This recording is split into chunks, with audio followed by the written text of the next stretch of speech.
Ano naman, kuya? Sige, ma'am. Sige. Paano ko tatanggapin na hindi ako nakabasa sa board exam? Ang sa ano naman yan, pag hindi yung pa binigay sa'yo ng Panginoon, ibig sabihin, hindi Hindi ba pa para sa akin? hindi pa para sa'yo. Naiiyak ako.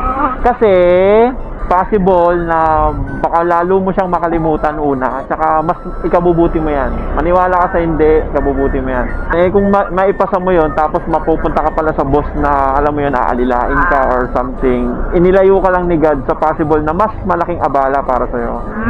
So sabi ni Lord, wag ka munang maging interior design kasi bibigyan kita ng amo mo, employee, o baka nga kung sakali pa business ang ibibigay niya sa'yo, pero not now.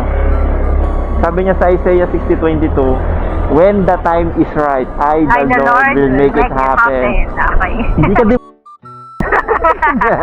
tawa yan. Ay, sorry.